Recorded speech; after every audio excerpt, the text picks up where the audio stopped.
तो बच्चों यहाँ पे देखो पेपर में डिस्कस कर रहा हूँ।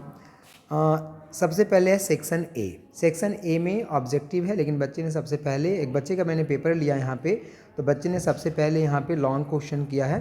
तो हम देखते हैं इसने शॉर्ट कहाँ पे किया, very short section A part का। तो ये देखो यहाँ पे सेक्शन ए जो है उसका यहाँ पे इसने सॉल्व किया है, ये देखो। हाँ, तो सबसे पहला क्वेश्चन है, if a wire of resistance R is stretched so that its length is double, calculate the change in resistance. तो चेंज इन रेजिस्टेंस कितना हो जाएगा, 4R, सही लिखा है। नेक्स्ट में capacitance of spherical conductor of a radius R is, ठीक है, C equal to 4 pi epsilon naught into R, true और फॉल्स, ट्रू है बेटा, ट्रू लिखा है। इसके बाद डिफाइन थ्रेशोल्ड फ्रीक्वेंसी, तो थ्रेशोल्ड फ्रीक्वेंसी का डेफिनेशन लिखा, threshold wavelength is a, threshold wavelength का डेफिनेशन है। तो थ्रेशोल्ड वेवलेंथ का देखो यहाँ पर डेफिनेशन लिखा, threshold wavelength is the maximum wavelength of incident radiation capable of ejecting A photoelectron from photosensitive material. Next question में है बेटा, what part of electromagnetic spectrum is suitable for treatment of cancer tumour, तो gamma rays है। इसके बाद है कि width जो होता है पीएन जंक्शन का फॉरवर्ड बायसिंग में वो क्या करता है, डिक्रीज करता है, इंक्रीज करता है। तो ये देखो लिखा है there is a decrease in width. Next question है बेटा कि मैटर वेव। नेक्स्ट क्वेश्चन अगर देखें यहाँ पे, तो is there any difference between light waves and matter waves, matter waves और लाइट वेव्स में कोई डिफरेंस है, yes. The velocity of light waves vacuum is constant whereas the velocity of matter wave in vacuum depends upon the wavelength of matter, ठीक है।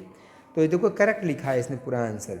उसके बाद है यहाँ पे बेटा, which of the spectral lines of which of the spectral lines of hydrogen lie in visible part of electromagnetic spectrum, तो Balmer series correct लिखा है।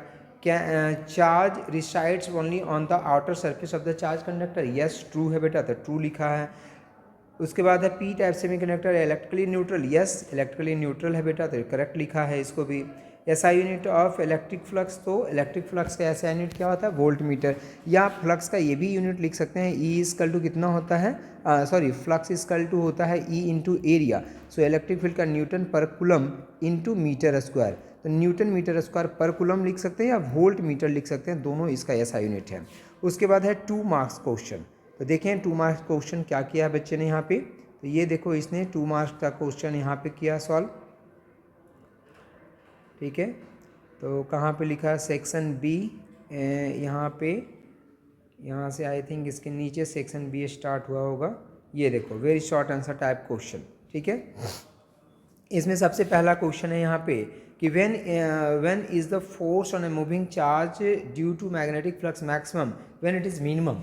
जो मैग्नेटिक फोर्स होता है, ठीक है, when is the force moving charge, अगर moving charge है किसी मैग्नेटिक फील्ड में रखा हुआ है, तो फोर्स मैक्सिमम फोर्स मिनिमम कब होगा इसके बारे में बताना। देखो बच्चे ने एक्सप्लेन किया है कि थीटा इजकल टू 0 होगा या 180 होगा तो फोर्स इजकल टू 0 हो जाएगा, और जब थीटा इजकल टू 90 डिग्री होगा तो फोर्स इजकल टू क्यू भी होता है, एंड जब 90 डिग्री हो जाएगा तो साइन 90 इजकल टू कितना होता है 1, तो फोर्स इजकल टू क्यू भी, and this is the maximum value of force.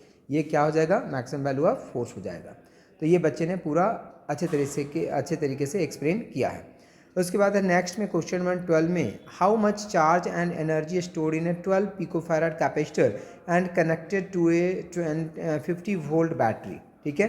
तो देखो कैपेसिटेंस जो है बेटा 12 पिकोफैराड है, तो 12 पिकोफैराड कैपेसिटेंस हो गया, एंड वोल्टेज 50 वोल्ट है, and energy equal to 1/2 CV square होता है। वैल्यू पुट किया यहाँ पे, आंसर इतना जूल आ गया, दिस इज द करेक्ट, पूरी तरह से करेक्ट किया बेटा। नेक्स्ट में define inductive reactance and capacitive reactance in A mathematical form. Inductive reactance और कैपेसिटिव रिएक्टेंस को मैथमेटिकल फॉर्म में इसको आपको बताना है। तो एक्सएल इजकल टू हो गया omega into L, so this equal to 2 pi frequency into L, and XC equal to हो गया आपका 1/ओमेगा C, so this equal to 1/2 pi frequency into C हो गया। Now question number 14, write condition for total internal reflection. Total internal reflection के लिए condition जो है बेटा, सबसे पहला होता है कि रेयर मीडियम से डेंसर मीडियम में जाता है, और दूसरा जो होता है बेटा, the angle of incidence at the surface is greater than the critical angle, correct लिखा है। उसके बाद है कि near point of a person is 40 centimetre from the I, find the power of lens he should use while reading 25 centimetre. तो u is equal to हो गया -25 centimetre, object का डिस्टेंस एंड इमेज बन रहा है -40 सेंटीमीटर पे। कौन सा किस लेंस की बात की जा रही है यहाँ पे? अच्छा, लेंस निकालना है आपको। The near point of a person as at 40 centimetre from the eye से 40 सेंटीमीटर पे है। तो ऑब्जेक्ट जो होगा बेटा, ऑब्जेक्ट का डिस्टेंस जो होगा आपका यहाँ पे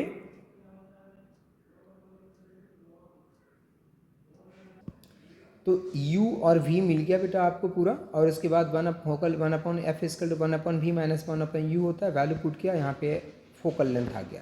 एंड हम जानते हैं कि power of lens equal to होता है 1/फोकल length, so this equal to 1.5 dioptre. यहाँ पे आंसर आ गया। Explain mutual inductance, define coefficient of mutual inductance. Mutual inductance को डिफाइन करना है और कोफिशिएंट ऑफ म्यूचुअल इंडक्टेंस को भी बताना है। तो यहाँ पे देखो डेफिनेशन लिखा है, पूरा एक्सप्रेशन करेक्ट है इसका।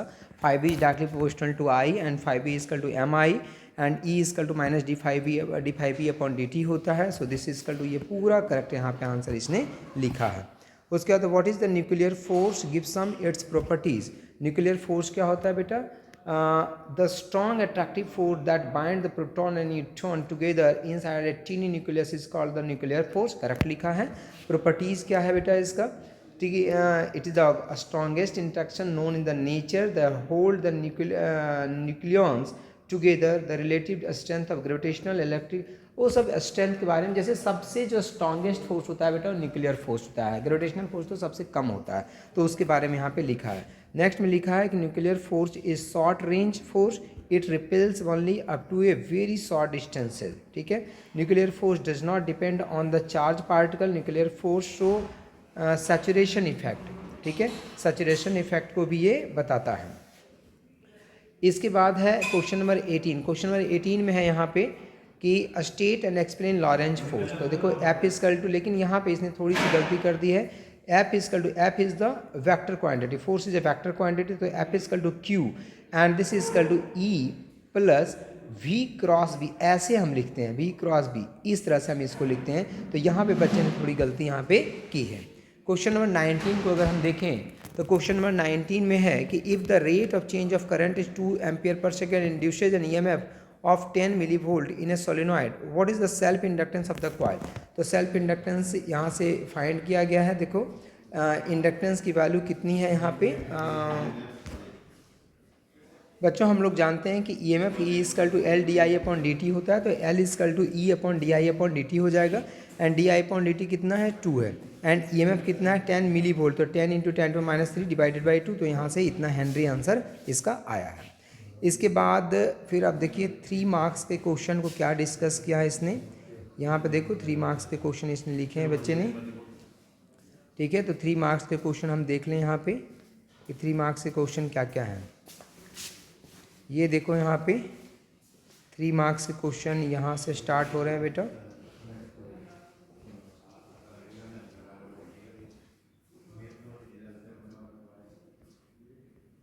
ये देखो शॉर्ट आंसर टाइप क्वेश्चन। ठीक है, तो शॉर्ट आंसर टाइप क्वेश्चन में अगर हम देखें यहाँ पे क्वेश्चन, तो सबसे पहला derive the principle of Wheatstone bridge using Kirchhoff's law. तो देखो यहाँ पे बच्चे ने पूरा अच्छे से किया है, इसका डायग्राम बनाया है, पूरा सारा करंट दिखा है, लेकिन यहाँ पे देखो एरो से भी दिखाना चाहिए थोड़ा करंट को, तो एरो नहीं लगाया है, लगाना चाहिए यहाँ पे बेटा। तो एरो लगा करके यहाँ पे करंट को दिखाया गया है कि इस तरह से करंट यहाँ पे पास करेगा। ठीक है, और यहाँ पे सारा इक्वेशन वगैरह लिखने के बाद यहाँ पे जा करके P upon Q equal to R upon S इसने सॉल्व यहाँ पे किया है, बहुत अच्छे तरीके से सॉल्व किया है इसने। इसके बाद कूलम्स लॉ है, Coulomb's law of electrostatic force between 2 charges. तो कूलम्स लॉ को देखो यहाँ पे एक्सप्लेन किया गया है, और 2 चार्ज के लिए, और यहाँ पे पूरी तरह से बहुत अच्छे तरीके से, हालांकि इसने कुछ ज़्यादा ही कर दिया है, इतना करने की ज़रूरत नहीं था। अगर 3 नंबर में पूछता है बेटा, और अगर आपसे लिखता है 3 नंबर में क्वेश्चन पूछ करके अगर आपसे लिखता है कि वेक्टर फॉर्म भी करो, तब आपको करने की ज़रूरत है, अदरवाइज इतना करने की ज़रूरत आपको नहीं है। ठीक है, उसके बाद नेक्स्ट में क्वेश्चन है कि the ratio of amplitudes of 2 waves produces interference pattern is 1:4, find maximum to minimum and fringe visibility। तो I maximum to I minimum का फार्मूला होता है बेटा, I maximum upon I minimum is equal to √a I A plus root under I B का whole square divided by root under I A minus root under I B का whole square. यहाँ पे value यहाँ पे, और हम जानते हैं कि I A is directly proportional to A square होता है एम्पलीट्यूड का square, I B is directly proportional to B square हो जाएगा। वैल्यू पुट किया यहाँ पे, एम्पलीट्यूड का रेशियो गिवन था, उसकी वैल्यू पुट किया, यहाँ से आंसर आ गया। फ्रिंज विजिबिलिटी जो होता है बेटा, this is equal to I maximum minus I minimum upon I maximum plus I minimum होता है बेटा, इसकी वैल्यू पुट किया, ये आ गया।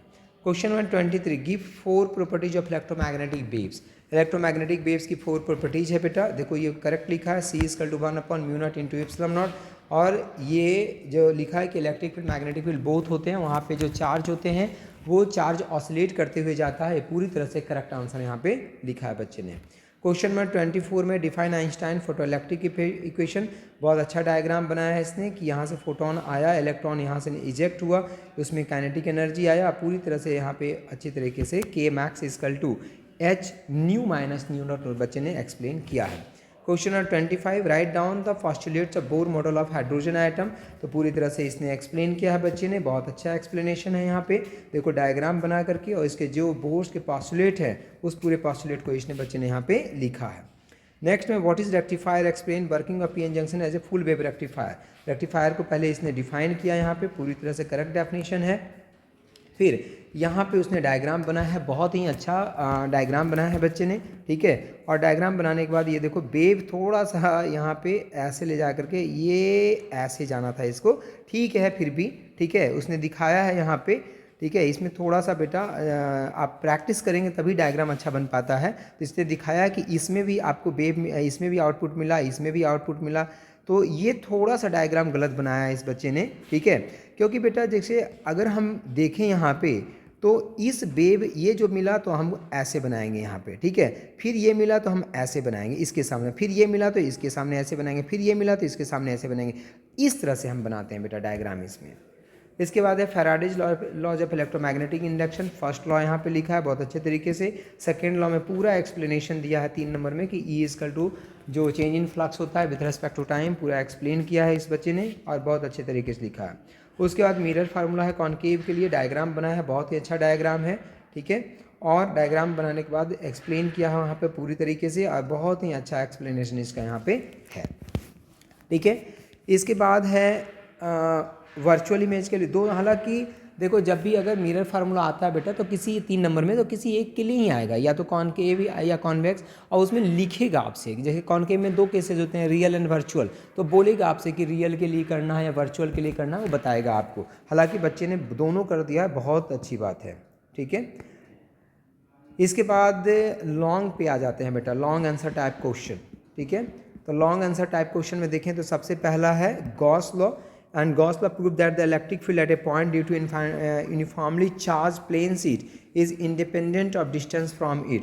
देखो पहले गॉस लॉ को डिफाइन किया है, flux equal to E dot D S and this equal to, यहाँ पे पूरा इसको एक्सप्लेन किया है, ठीक है। और एक्सप्लेन करने के बाद यहाँ पे बताया गया है and flux equal to electric field equal to sigma upon 2 epsilon naught आ गया, ठीक है। जो इलेक्ट्रिक फील्ड आया यहाँ पे, electric field equal to sigma upon कितना आ गया, 2 एप्सिलॉन नॉट आ गया। अब यहाँ पे ये देखो एक्सप्लेन, इसमें पूछा ये गया था कि जो इलेक्ट्रिक फील्ड होता है प्लेन सीट के कारण वो इंडिपेंडेंट ऑफ डिस्टेंस होता है, तो साफ दिख रहा है यहाँ पे, और बच्चे ने बताया भी है कि ये इंडिपेंडेंट ऑफ ये है क्योंकि इसमें रेडियस कहीं है ही नहीं बेटा, डिस्टेंस है ही नहीं। E equal to sigma upon 2 epsilon naught, 2 is a constant, epsilon naught is a constant and sigma is the surface charge density, तो कहीं पर डिस्टेंस आता ही नहीं है, इसलिए डिस्टेंस से ये इंडिपेंडेंट है। उसके बाद ट्रांसफार्मर को एक्सप्लेन किया, बड़ा अच्छा डायग्राम बनाया है ट्रांसफार्मर का, ठीक है। और सारा बताया कि this is the magnetic flux यहाँ पे पास हो रहा है, ठीक है। और इसके बाद ये सारा एक्सप्लेन किया है, E P equal to N P D phi B upon D T, and ये सारा एक्सप्लेनेशन देखो यहाँ पे है पूरी तरह से कि कब स्टेप अप होगा कब स्टेप डाउन होगा। इसके बाद कॉपर लॉसेस क्या होता है, हिस्टेरेसिस लॉसेस क्या होता है, दोनों को एक्सप्लेन किया है। नेक्स्ट में है बेटा कंपाउंड माइक्रोस्कोप। कंपाउंड माइक्रोस्कोप में अगर डायग्राम आप देखें, लेकिन इसमें थोड़ा सा इसको एरो भी बनाना चाहिए था यहाँ पे कि इस तरह से एरो को रिप्रेजेंट करना चाहिए था, एरो इसने नहीं बनाया है, तो एरो नहीं बनाएगा बेटा तो गलत हो जाएगा। और इसको देखो नीचे ऐसे ले आया है बच्चे ने, लेकिन इसको ऐसे ले जाना था बेटा, सीधे रेज जाएगी और कहीं जहाँ बनेगा वहाँ पे आपको इमेज बना देना, पीछे जाके यहाँ पे बनता यहाँ पे बना देते हम, ठीक है। तो थोड़ा सा डायग्राम में हम कह सकते हैं कि यहाँ पे गलती हुई है बच्चे से। ठीक है, एरो भी नहीं बनाया है और इसको ऐसे ले जाना था सीधे यहाँ से, और इसको भी ऐसे ले जाना था, इसको जहाँ पे मिलना था मिलाना था। इसीलिए कहता हूँ कि ऑप्टिक्स में डायग्राम बहुत इंपॉर्टेंट है बेटा। जब तक प्रैक्टिस नहीं करोगे घर पे इसकी 1-2 बार, तब तक एग्जाम में मुश्किल हो जाता है बेटा। एक्सप्लेनेशन पूरी अच्छे तरीके से, बहुत अच्छे तरीके से किया है एक्सप्लेन, और मैग्नीफाइंग पावर वगैरह यहाँ पे निकाला है। अच्छा, दोनों के लिए कर दिया है इसने, ठीक है, दोनों के लिए कर दिया है least distance of distinct vision, and ये कर दिया है आपका कि नॉर्मल एडजस्टमेंट, मतलब कि इनफाइनाइट पे अगर इमेज बनता है तब उसके लिए। तो बहुत अच्छे तरीके से इसने किया बेटा सॉल्व।